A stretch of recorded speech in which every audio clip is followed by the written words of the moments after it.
welcome to those tuning into the Assay TV, where we're actually on the ground at Mining Indaba, and this is a part of our investor series.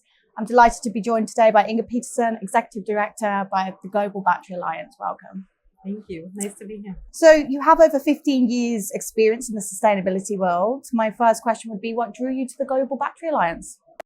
Yeah, so my background is in international affairs. I did a master's in international affairs, and I was working specifically on natural resource management and natural resource governance, spending a fair bit of time in Africa on mining sector governance and institutional capacity building, legal and regulatory reform, etc. And what became apparent is some of the challenges that you face in terms of making mining and the green energy transition more equitable and distributing costs and benefits of the green transition is that we really require multi-stakeholder collaboration and collective action across the value chain. And both of these boxes are ticked by the Global Battery Alliance. Excellent. And let's look a bit more at the key sustainability initiatives at the Global Battery Alliance. What are you currently focusing on, and what do you think will impact the battery value chain the most by 2030? So the Global Battery Alliance is a multi-stakeholder partnership of mining companies, cell manufacturers, automotive OEMs, recyclers, NGOs, public sector, academia, and all of them are dedicated to scaling a sustainable, circular, and responsible battery value chain by 2030. And in order for us to achieve that, one of the first things that we need is transparency about the impacts and risks that are associated with this growing industry. The battery industry is set to grow 17-fold by 2030. So you have inevitable impacts that need to be managed. And the Global Battery Alliance has been working on promoting sustainable growth of this industry as a key driver for achieving Paris Agreement targets. And one of the instruments that we have put forward and that we're still working on is the battery passport, a digital product passport for batteries. But we're also working on public-private collaboration, the Critical Minerals Initiative, to have more dialogue and cooperation between the public sector and the private sector in addressing these challenges. So you've just mentioned the battery passport. My next question is, can you go into that a little bit more? And, what does it mean for the company and how does it work? What benefits does it bring? Sure. So the battery passport is a digital product passport for batteries that combines different sets of data. The first one is traceability information about the raw materials that are in the product, in the battery. And then you also have technical data around the battery product itself and usage data like battery state of health. But critically, and this has been the focus of the Global Battery Alliance, you have key performance indicators on sustainability performance. So that includes, for example, the battery carbon footprint or human rights, child labor, forced labor due diligence that companies have implemented throughout the value chain for this product.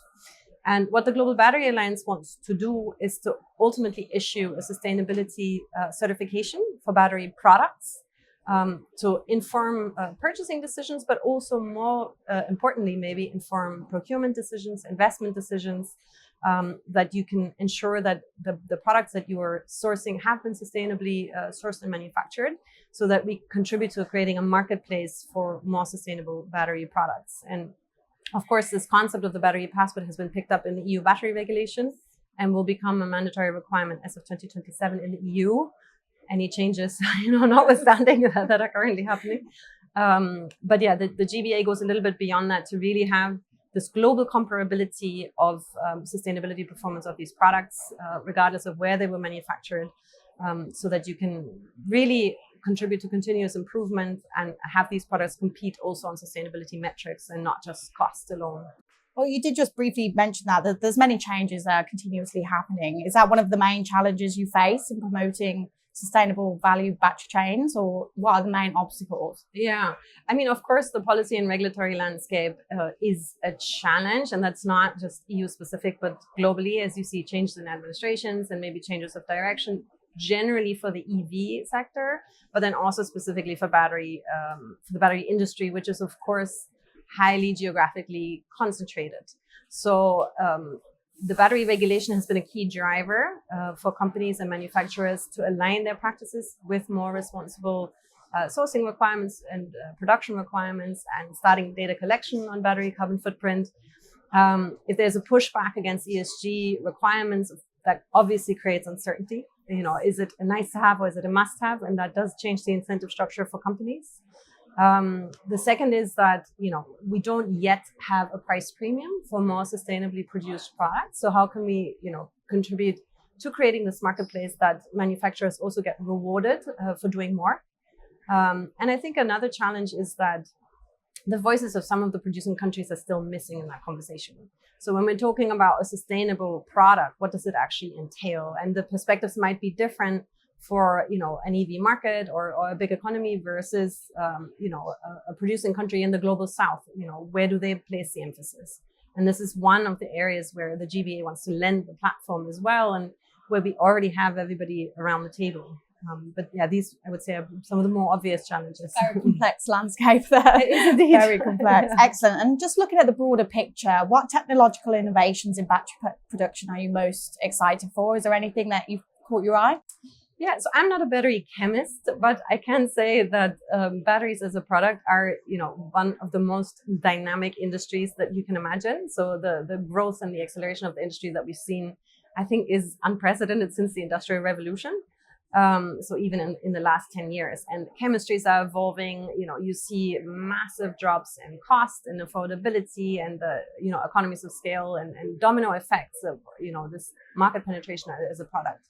I think what's interesting, or what I find really exciting, is that right now batteries as a product are very underutilized in terms of their potential functions. So if you have a battery in an EV, yes, it can get you to A to B, but if you have vehicle to grid integration, vehicle to home integration, it can become decentralized mobile energy storage, you know, that has a lot of fringe benefits, and we haven't really tapped into that at scale yet. So I think that's... Do you see it on the horizon?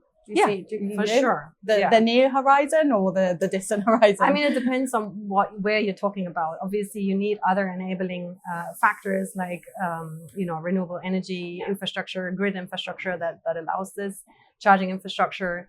But, you know, we do see certain pockets of progress where this is happening. And I think, you know, this is certainly one of the things I'm watching out for.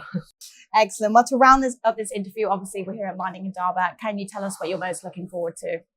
Yeah, for me, I'm really most excited about the conversations around how Africa can benefit from this opportunity, for this growth opportunity, and specifically what are the types of partnerships that you need. Because one of the things that has become apparent, and I think painfully so to some countries in the global north, is that you cannot build a battery industry or an end-to-end value chain overnight. You really need regional approaches. You need, you know, the right incentive structures and policy environment. So in Africa, what is required, you know, to create some of the enabling conditions to put Africa on the map and to really seize the opportunity and benefit from it, not just as an exporter of raw materials, but also to transition from an extractive industry to manufacturing economies. This is certainly the perfect place to get some answers, I'm sure. Yes. Well, thank you so much for joining us today. It's been a pleasure, and I hope you enjoy the rest of the event. Thank you so much. It's been really a pleasure.